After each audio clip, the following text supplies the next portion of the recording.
5, 4, 3, 2, 1, 0.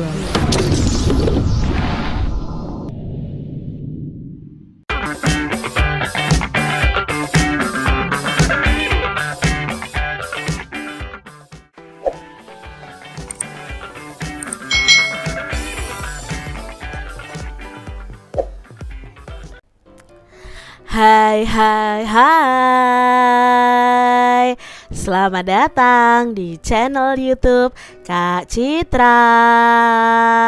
Apa kabar adik-adik semuanya?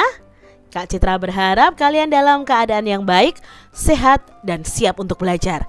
Hari ini kita akan belajar bersama-sama untuk mata pelajaran tematik kelas 2.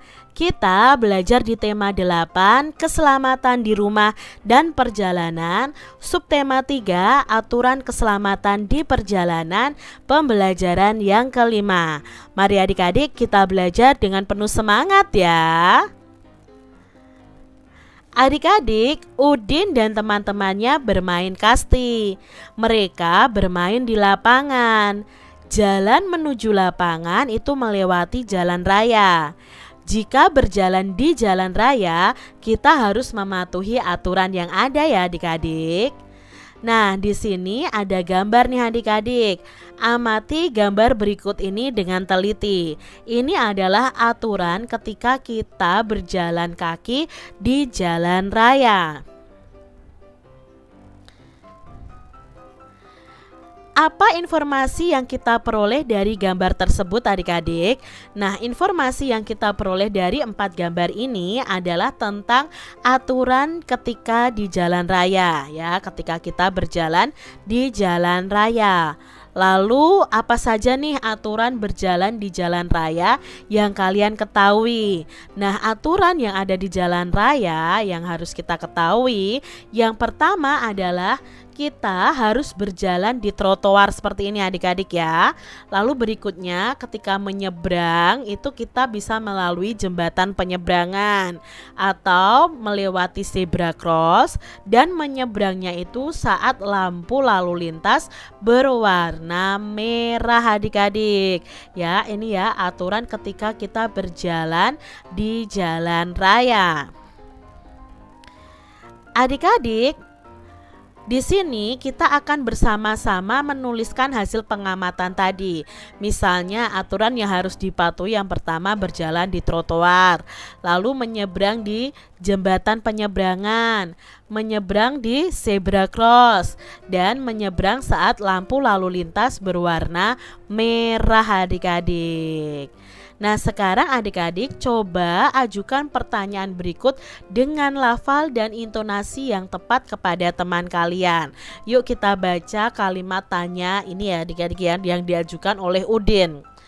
Apa saja aturan yang harus kita patuhi ketika berjalan di jalan raya? Mengapa kita harus patuh pada aturan lalu lintas? Siapa orang yang bertanggung jawab mengatur lalu lintas? Bagaimana pendapatmu jika ada orang yang melanggar lalu lintas? Kapan kita harus mematuhi aturan lalu lintas? Di mana kita harus berjalan ketika hendak menyeberangi jalan raya. Nah, itu tadi adik-adik ya cara membaca pertanyaan atau kalimat tanya dengan lafal dan intonasi yang tepat. Nah, adik-adik yang hebat, di sini tahukah kamu kalimat apa yang kamu baca sebelumnya? Ya, kalimat tersebut merupakan kalimat tanya. Nah, adik-adik masih ingatkah kalian aturan penulisan kalimat tanya? Nah, yuk kita ingat lagi. Untuk menulis kalimat tanya itu harus dibubuhi dengan tanda tanya di akhir kalimat. Ajukan pertanyaan dengan menggunakan kata apa, kapan, mengapa, siapa, di mana, dan bagaimana sesuai gambar ini adik-adik.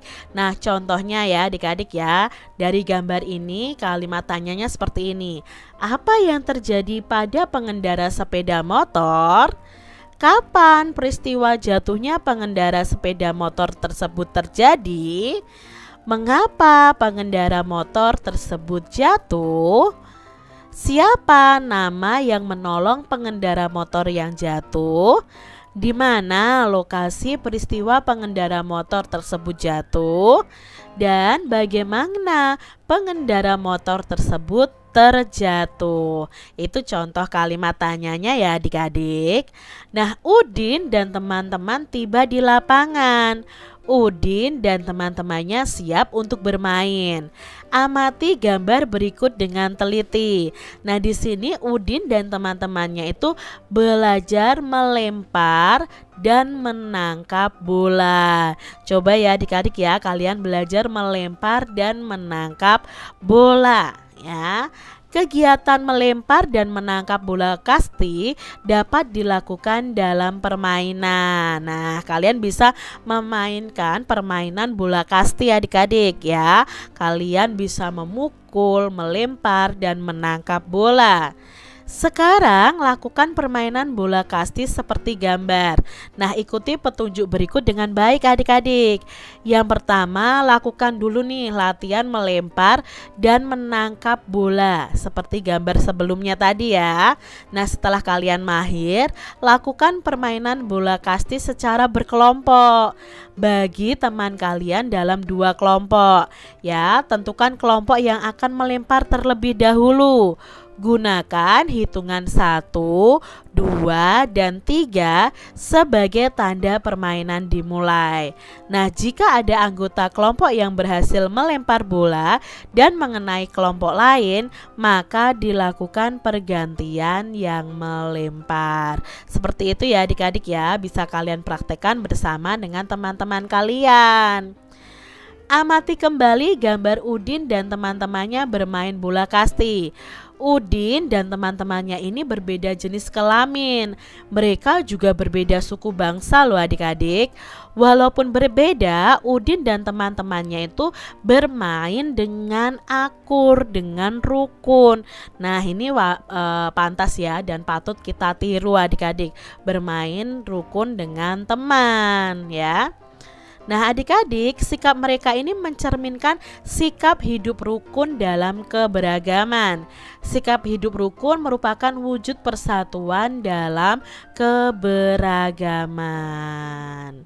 Adik-adik yang hebat, amatilah gambar secara teliti, lalu tentukanlah gambar yang menunjukkan kegiatan bermain dalam keragaman dan berilah tanda centang pada gambar yang sesuai.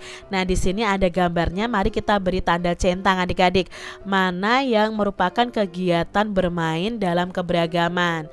Kalau yang pertama ini adalah kegiatan kerja bakti dalam keberagaman, berarti bukan olahraga. Yang kedua, ya ini olahraga. Yang ketiga, ini adalah beribadah bersama keluarga ya, bukan dalam contoh keberagaman saat berolahraga. Nah, yang keempat, iya ya adik-adik ya. Yang kelima, ya berolahraga dan bermain. Nah, yang keenam ini kerja bakti. Jadi ini tidak dalam olahraga. Nah, adik-adik, pilihlah salah satu gambar yang menunjukkan kegiatan bermain dalam keragaman. Lalu ceritakan nih gambar tersebut dengan bahasa yang santun. Contohnya Kak Citra pilih gambar yang ini. Pada hari Minggu, aku dan teman-temanku bermain layang-layang. Pada saat aku dan temanku bermain layang-layang, layang-layang temanku putus. Dia sangat sedih dan aku berusaha menolongnya untuk mencarikan layang-layangnya. Akan tetapi aku belum bisa mengejarnya karena layang-layangnya sangat jauh sekali. Aku berusaha menghibur temanku agar tidak bersedih lagi. Bermain layang-layang sangat mengasihkan. Bermain layang-layang menunjukkan keberagaman saat bermain. Ini contoh cerita dari Kak Citra. Kalian bisa buat contoh cerita lainnya nih adik-adik ya, sesuai gambar yang kalian pilih.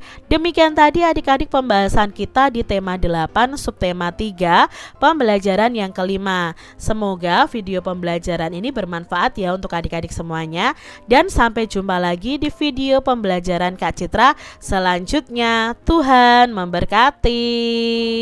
Jangan lupa tekan tombol subscribe, lalu tekan loncengnya, tekan juga tombol like, lalu share ke media sosial kalian. Jangan lupa untuk ikuti media sosial Kak Citra. Terima kasih.